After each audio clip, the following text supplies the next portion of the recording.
Living in harmony is possible if you know your emotions and how to handle them. Dr. Carmen Roman will share with you in an engaging way the current psychology by sharing herself or interviewing experts who will inspire you.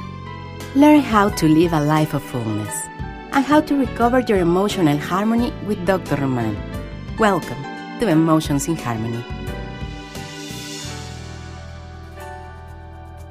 Hello, amigos in harmony. Welcome to another episode of this podcast and now in Facebook Live video. Thank you for your support. It's slowly growing up the community. It's kind of a shy community still in the English Facebook Live, but we are here. And I always say sometimes it's just my husband and I, or not even my husband because he's in class sometimes. But I know that you guys will come later. If you are live right now, I want to let you know that we are not live in the interview, but I am live for your questions and comments, and most likely Dr. Lidiana Garcia will be live too. So you can absolutely ask questions, comments. We are here. Say something, please, because Facebook now focus on videos that nobody comments. Yeah, so say something. I'm going to introduce to you Dr. Lidiana Garcia. Dr. Lidiana Garcia was born and raised in the beautiful island of Puerto Rico. She has a PhD in counseling psychology from the Inter-American University in Puerto Rico, and she moved to Los Angeles in 2008. Part of her professional experience includes working with children and families that survive childhood abuse. This is why actually we are going to talk about with her about sexual abuse. She works with domestic violence, she works with immigration-related issues, and she works mainly with adults and families, our Latino families. She started her private practice in 2015, almost 3 years now, and her areas of expertise are trauma, PTSD as we know it, teenagers with sexual abuse or rape, and families who struggle with their teenagers and young people in the family.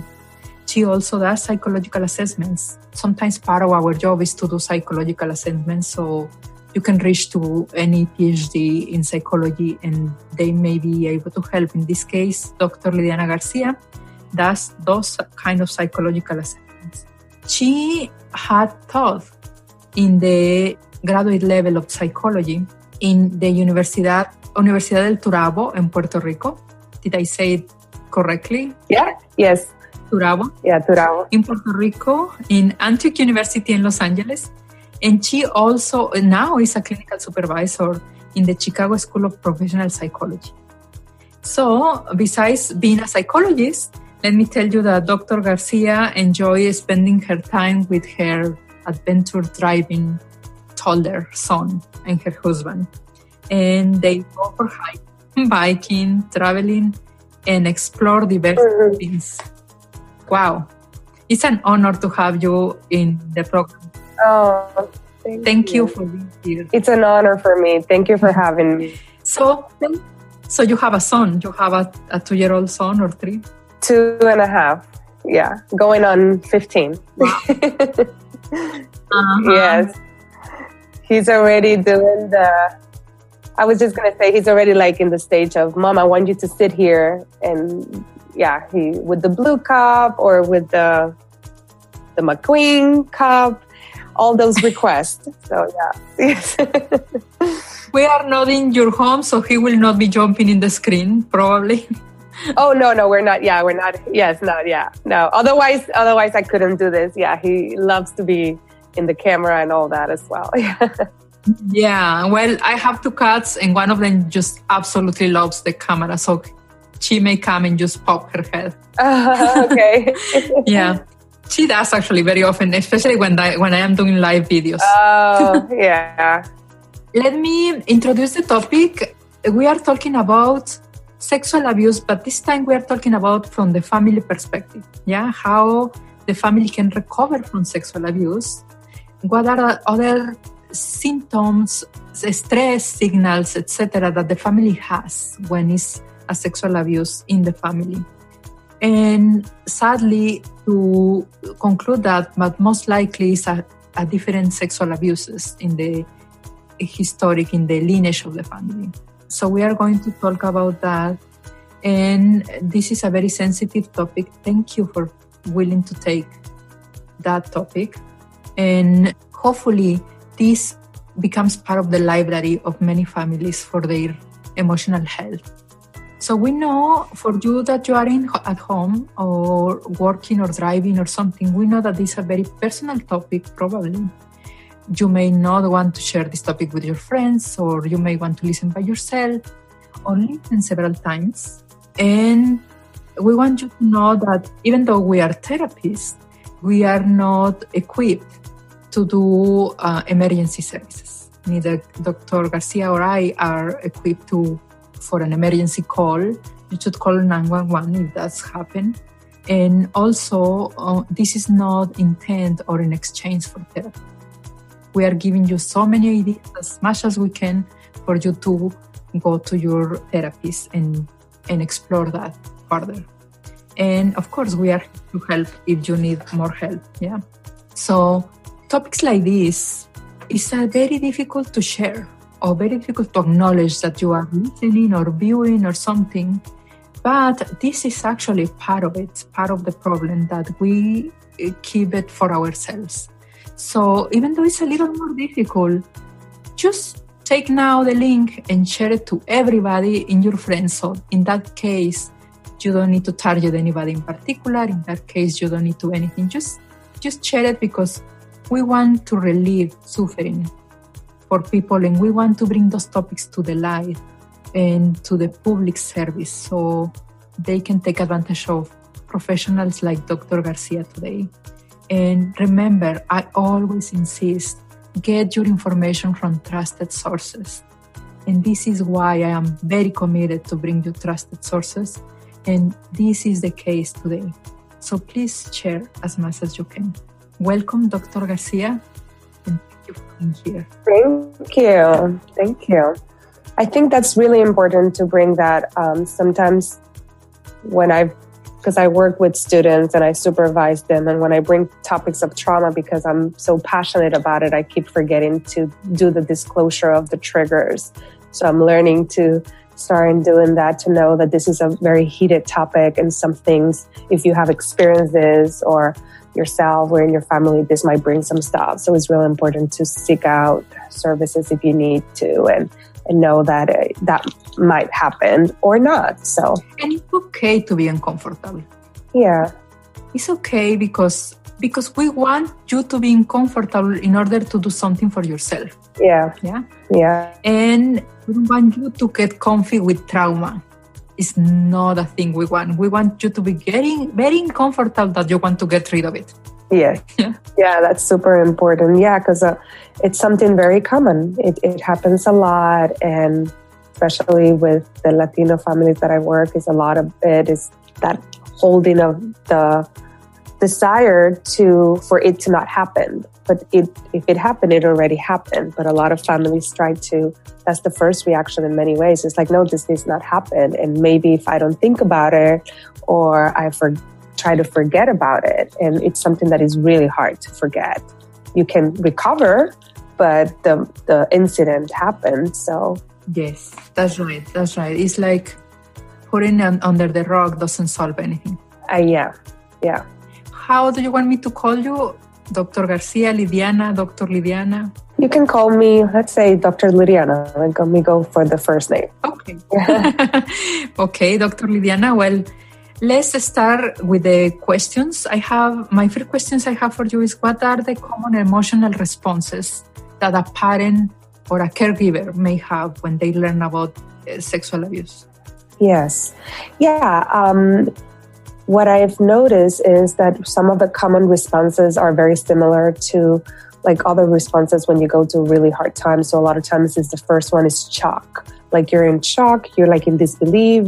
You might disbelieve it or try to brush it under the carpet like it did not happen, because it's hard for a parent to feel like they allowed it or that they had something to do. So that's another of the response, which is the guilt. and the shame that comes. And depending on the incident, and if the parent had gone through something like that, then the shame and guilt can even be higher. Like, how can I let this happen if it already happened to me? Another of the emotional response is anger toward the perpetrator, toward themselves, sometimes anger toward the child, because you might have talked to your child how to protect themselves, of how to say no or how to do this. And a lot of times that's one of the reactions is like, but I taught you how to say no or something like that. But I would say that even if you might have that reaction, which I think is quite normal, it's really important to be very careful about how you respond to your child in that sense, because it can promote guilt on the child and that, or the teenager, and the teenager, they didn't ask for that. That's something that they don't have any responsibility. It was the perpetrator.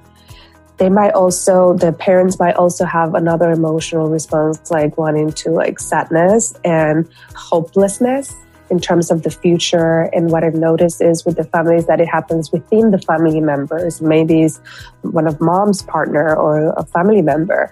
Then it's also that whole confusion and like feeling very frustrated and not knowing what to do, whether to tell, whether to not, whether to believe the child, because a lot of times the kids or the teenagers might take it back. Or if you're asking many questions, they might say, it did not happen. So that's another of the emotional response, like again, like wanting for it to happen. So those are some of the common responses that I've noticed. I see that. You're right. It's like this shame of this secret guilt that why I couldn't see it, why I couldn't prevent it, or shaming the victim. Yeah. Why you were there, or why you saw it, or something like that. Yes. Yeah. And I think that happens because, thinking from a different topic, but when you're disciplining your child and you have taught them not to jump out of the couch, not to jump because they can fall. Let's say they did it and they fell, and now you have to take them to the hospital. Many parents go like, why you did that? Because they don't want to go through the pain. They don't like seeing their children hurt.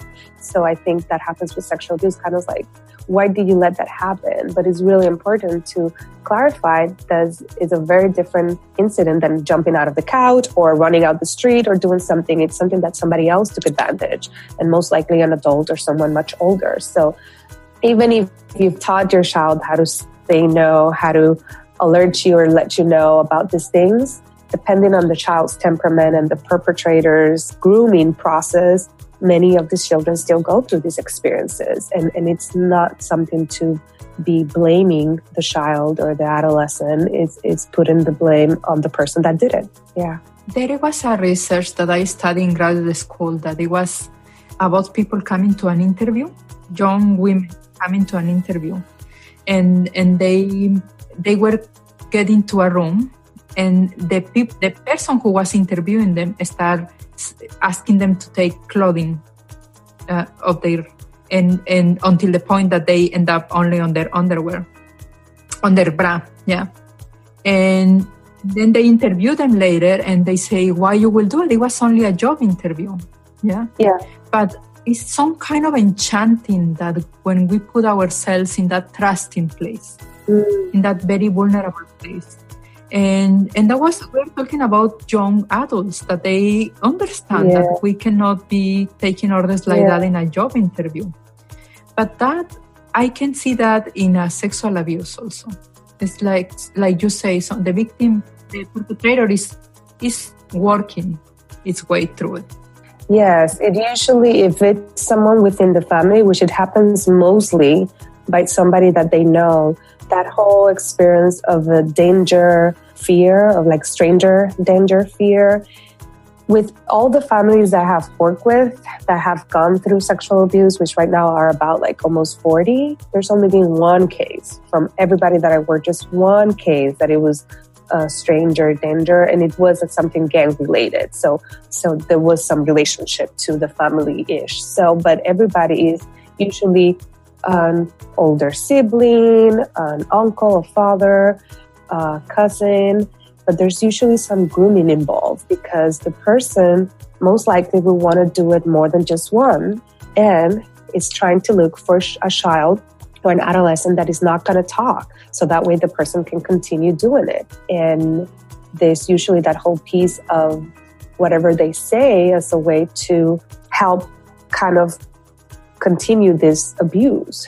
Like, you look for this, you deserve this. If you tell, I'm going to kill your parents, or if the family is an immigrant, undocumented, I'm going to go and tell the migra, or I'm going to, there's so many threats that the perpetrator tends to do as a way to continue doing what he or she wants. Or something sweet as I'm going to get you an iPhone, or I'm going to continue to give the money to your mother, some kind of other promises. Yeah. Tell me, Dr. Lidiana, what do you see in family members that are not the parents, the siblings or cousins, the grandma, that learn from this situation? What do you see on that part?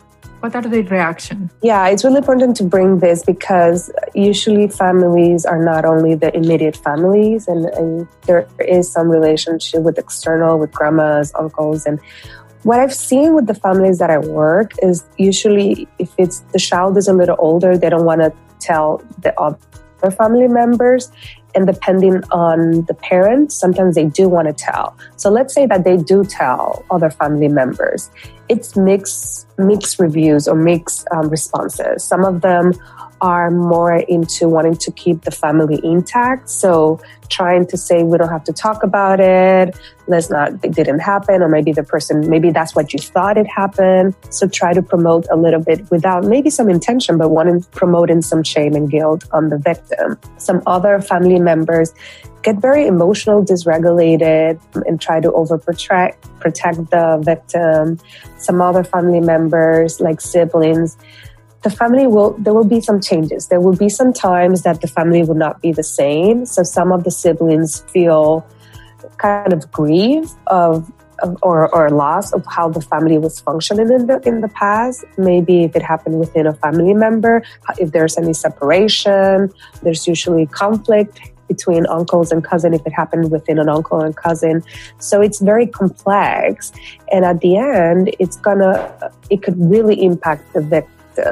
Because if the victim feels now that not only he or she discloses information that it impacted the immediate family, but now it's impacting the external family, like events, like maybe now they cannot go to a quinceañera, or they cannot go to a birthday party, or where are they going to go and have Christmas if it is usually at the house of the perpetrator, let's say an example. So now the victim feels that not only that they broke the immediate family, but they also broke the external. So it's really important for the caregiver to really be mindful about the consequences and make some choices to try to prevent and communicate to the victim that that's not their fault. Actually, the victim services approves separately for therapy each family member.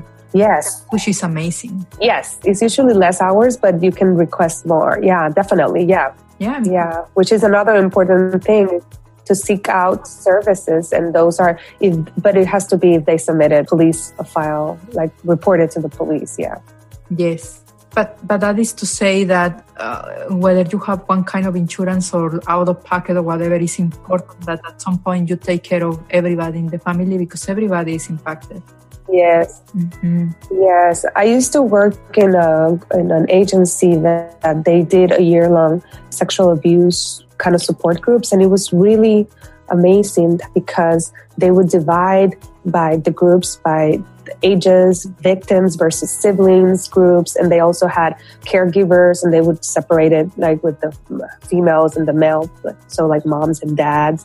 And it was so helpful because the family would all come together, and during the same time, each family member was receiving some kind of support from that perspective, because siblings definitely have that other experience. Like they're seeing their sibling different. They're now might be like feeling, some of them, if they're older, they might feel responsible for it, or that they could have done something. But there are some family changes that happen. Yeah. What do you think is a mistake or common mistakes that families members do with good intention? They want to help, but they are doing it in the wrong way. I think one of the biggest mistakes, and I would say, again, case by case, but one of the biggest mistakes that I've seen is that the families want to kind of keep it as a secret and not do anything about it, because if they're concerned about the consequences by reporting it to the police, because there's definitely some consequences. So they're afraid of what could happen. They're afraid maybe the social workers, if it happened within the family, they will investigate. So they are afraid that they might take their other children or even the victim out. So because of their fears and misconceptions, a lot of times they don't do anything. And I feel like it's a big mistake, because the message that most of the victims get as a result of this is, I'm not good enough, or like it did not happen, or I'm the one to blame. Now I have to like keep this as a secret as well. And that's usually something that later on when I work with family therapy, and the victims usually tell the parents, like, you didn't do nothing for me, so that means that you didn't love me. And that really it's really hard to work through that. Do you have anything else that we are missing before I put you in the hot spot? What I would say is part of knowing that there are options to heal. A lot of families have gone through this. This is very, very common. The more support you can get, whether it's therapy, whether it's through your church, whether it's through some support groups that you find, because there are a lot of free resources to look for something. Because I have seen a lot of families, and even though right now if you're going and you're in the midst of it, you might feel like it will never get back. There's hope that the family in several months will start feeling again some kind of normalcy. It might be different, but it's very attainable. So just to look for help and following your cultural values, because there is a lot of services out there. Actually, I have seen families that they get better than before. Yes. In the sense of they learn to communicate better. Yes. They set priorities different. Like, I will put you an example. One of the parents that I have worked with, when one of the fathers say, I was ready to open my company. I was all successful, bringing the big dream for the family. And then this happened. And he totally achieved his priorities and want to spend more time with his kids. Yes. It's just a beautiful change. And I think the success and everything else will come together later. Yes, yes. He set his priorities. Yes, no, it's super. And that's why I think it's helpful if the parents and the family can find family support, not only for the victim services, but family support. And there's those groups like NAMI and all these other kind of groups that sometimes family go. So meet other family. And if you don't want to talk to your family members, because at that moment you don't want to start creating rumors and anything, and you want to keep it as a family, but to seek out, because there are other families that have gone and have been much better eventually. Yeah. I had a family, and this happened a couple of times, that the sibling doesn't want to tell the other siblings, but the parents know, everybody else know. And even though they are small children, once they learn, or I might say, I have spent a couple sessions just talking about the not topic, yeah? Something we are not going to tell you. Yeah. And the little ones are like, oh, probably they are going to die of cancer, or they are going to, they start imagining worse things because they know something is going on. And their mind wild. Yes, yeah? Yes. So learning gives you the opportunity to be in the family.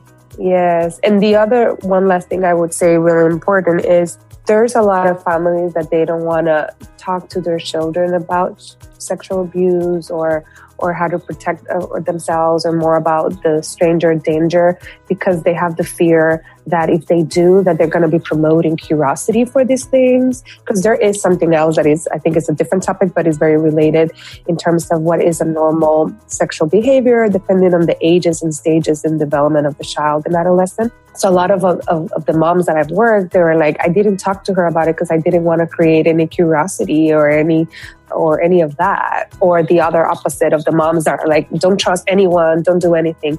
And they don't help them, giving them skills. And there was something that I read to prepare for today that it was really good, is give the children the skills, not generalizations. And I was like, this is a big aha. It's like the children need skills to work through situations, not everybody's bad, not generalizations. So that's something else. Yeah. Well, I will put you in the hot spot now. Yes. Yeah. Are you ready? Yes, I'm ready. For our video and Facebook and audio listeners, let me tell you the whole spot is I'm going to ask Dr. Liliana questions that she can answer to whatever comes to her mind. It's my way of picking it in their brain of an expert, because sometimes we don't have time. Sometimes the topics are so amazing and we just want to give you the best so you can keep going and do your research. So, Dr. Liliana, what is a daily habit that you believe that contributes to the emotional success of some families in the recovery process? Spending time together, playing games, having dinner together, doing something that does not require necessarily talking about something hard. Playing a game, like a board game. Excellent. I am learning Lost Cities right now. Mm-hmm. You know, the card game is very simple. Lost Cities. I started learning last week. Yes. Yeah, something that have fun together as a family. Something to enjoy together. And usually what I've noticed is board games sometimes with family that does not require like, what would you do with your life? Or difficult conversations. Usually start bringing them together and then you can go into the harder topic. But you need to build that relationship. So something fun. Excellent. Like Cranium or something fun. Yeah. I like it. I like Connect 4, for example. Yes. What is an online resource that you find that is very good for these families? I love the website. It's called NCTSN, and I think it stands for National Child NCT Traumatic Stress Network. I think that's what it is, but NCTSN. I'll tell you right now, I think it's .com. It's really, really, really helpful. Yeah, nctsn.org. And over there is the National Child Traumatic Stress Network. You can go through all the different traumas, and there's a lot of information about sexual abuse and other type of trauma. And there's a lot of handouts, not only in English, but also in Spanish. There's information about how to advocate for in school, even for teachers, about how to understand these kind of traumas, because they do impact school most likely. So it's really, really comprehensive. Nice. Yeah. Excellent. We're going to put it in the show notes as well. What is your favorite related book? Usually it's hard to choose, but I got some of this and I really like this one. I don't know if you guys can read it, but it's called Helping Your Child Recover from Sexual Abuse by Karen Adams and Jennifer Fay. What I love about the book, let me give you an example, is that it not only has a topic, but it has what to say on the right side. And it has examples of statements about how to communicate about those things to your child. Because a lot of times with the families, what I've noticed is that they're able to understand the concepts, but it's how do I apply this? So I love that this book, everything, like they're talking about isolation in here, which is a response for children, then what to say as a parents and in a way that is recommended by therapists. So that's one that I thought it was really helpful. There's this second one. Let me, I am having it here, so you can see the screen if you are in the video. Helping your child recover from sexual abuse. Yes. Is one. Yes. And then the other one? The other one is Healing the Harm Done. This one is about the parent's guide to helping your child overcome the effects of sexual abuse. I also got it through Amazon, so it's Healing the Harm Done.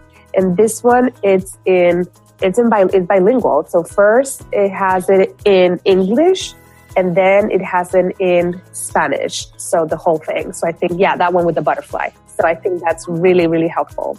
Yeah.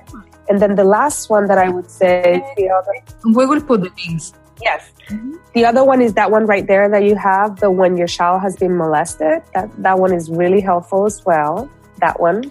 Okay. And the last one I'm going to talk is this one is Trauma Proofing Your Kid. Yes, it's a great book because it does have information about how to prevent, how to build resilience for any kind of trauma with the child. It does have a chapter completely about sexual violence. It has chapters for other types of trauma and how to increase, because a lot of the children that go or are chosen as a victim tend to share some characteristics that, like, they're usually shy, they're usually a little less self-confident. So this helps with anything, with bullying. So it's really helpful. I love this book. And it's from Trauma Perspective, and Peter Levine the somatic experiencing, which I think is really helpful. Yeah. Wow, you gave us very good resources. All of these will be in the show notes. Perfect. For you listening to follow up. And let me see, I have last question. What is one tip that you will give to a parent who is looking for support? I would say to look into in your county, and I'm talking more in US, if there's any sexual advocate or a rape center, they usually have a lot of resources. Like I'm in LA, so there's one in Santa Monica, but these are usually centers throughout the United States, or if you're in a Latino country, try to look up about resources because they can help you direct you to the resources where you live. And I think that's really important. And just to let you know, when you are looking for these resources, we as professionals, we hear those questions all the time. So most likely your questions will not be new to us. Yes. So be comfortable with that because most likely. And if they don't treat you well, you can look for another center. Yes. Yes, keep looking for someone that you feel comfortable. Yes, because we tend to be more sensitive. We are vulnerable when we are looking for help. Yes, exactly. Okay, well, I think we are done for now. Of course, as always, there is so much to explain about this topic and so many examples. And, give us something that is positive, that you seen families survive. Have you seen them smile again? Yes, I've seen, like you mentioned, families get reunited. There were families that there were some miscommunication or some separation between the father and the mom. And even though they remained separated with their own partners, they were now able to communicate. And we were like, there was a case, a family that I was able to help them also coordinate a quinceañera and for them. And it was like such a special way of working through not only the sexual abuse that the minor endured, but also as a family, how to get back together. So that was really pretty. And at the end, the client was really happy to not only heal from it, but also now have mom and dad be less fighting between each other. So I would say there is hope. And I've seen also women not only getting healed through it, but then also helping others. And I think that's so important because that's a way, if you are feeling like you want to do it, that you can also now be of service. Excellent. Yeah. There is hope in the other side. And then there is hope when you look for the correct help. Yes. Yeah. Yes. Okay. Thank you, Dr. Liliana. Let's actually share, since we are here in the screen sharing. I am loving it, this screen sharing. Let's share your website. Okay. Because you can talk about it, but I can show them meanwhile. Tell us about your practice. Tell us about how they can find you. And I will show your beautiful website. Yeah, so I am located in Los Angeles. I recently just moved to the office that I'm right now recording from, which is in the 108 National Boulevard. And the easiest way to describe it is from the freeway, the 10, the exit on Overland, the big white building, which my information is over there in the contact me information. And I do individual therapies. I also do family therapy, psychological assessments, not only to try to check for mental health diagnosis, but also for immigration services, for VAWA, for U visas, for forgiveness, and all those kind of evaluations. I also do that. And I have experience doing home visits. I do that very limited, but that's something else that I could do as well. Yeah. And the sexual abuse survivor group that you're put in right now, I am trying to get it together. It's been a little harder because it's something that usually people don't want to work with or bring it back. Even though I get a lot of calls, then they actually don't pan out. But definitely something that I have in mind on how to be able to provide some support groups for them. Yeah. Are you doing only women or only men or combined or? Combined, and I recently just got paneled with Medi-Cal, but the Anthem Blue Cross. So that's the only insurance that I take. I also do California Victims of Crime cases. So that's somebody that has reported a crime, it's not only about a sexual abuse or rape crime, it could be other kind of crimes. If you apply in your county, you could potentially benefit from that, and that's free therapy, and they would give you some hours, and those are all free. I always tell my clients, this California Victims of Crimes is the beautiful way to get professional private services. Yes. At no cost. Yes. Yeah. At no cost. You can literally, it's like a check. You can take that check to your therapist and they will take the rest. Yes. Yeah. I work with that. It's the only program. I don't work with insurances at all. But this is the only program I do just because I love it. It's so beautiful. It allows me to help the families that I want to help. Yeah. And this, I will keep that part for the Spanish. But definitely you can find Dr. Lidiana. You can find her in her website, drlidianagarcia.com. You have a blog, Doctor. Yes. And I have been writing in Spanish and English. I'm going to resume that soon, but definitely I have different, and also a Facebook page that I have done some videos about some of these recommendations. You have done some videos? Yes. Yeah, they're usually way shorter, but yes, you can also find it in my Facebook page. And I believe it's Dr. Lidiana Garcia, yes. Dr. Lidiana Garcia is just Facebook.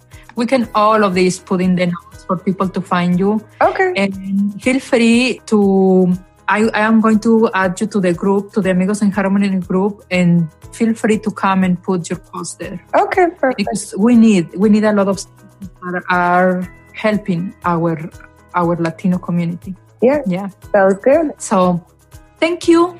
Thank you, Dr. Lidiana. And I'm sure people will want to contact you, so probably they will find you, and just keep going with this beautiful work you are doing. Thank you. Thank you. Thank you, everybody. I hope if there's any questions, I can answer them. Yeah. And for you as a video or audio listener, please share this information, because remember, we want families to be healthy, happier. And that depends on you. We only rely on your willingness and kindness to share, because our job is to produce the material. Yeah. So please share and enjoy it, and send feedback if you have anything, if we didn't say something correctly, if we could say it better. Always tell us. Yeah, we are here to listen. Okay? Bye for now. We have ended one more episode of Emotions in Harmony. See you the next one, when Dr. Carmen Roman will help us to have a more fulfilled life caring for ourselves and the ones we care for. Meanwhile, visit www.emotionsinharmony.com to see the show notes, subscribe, and enjoy more content.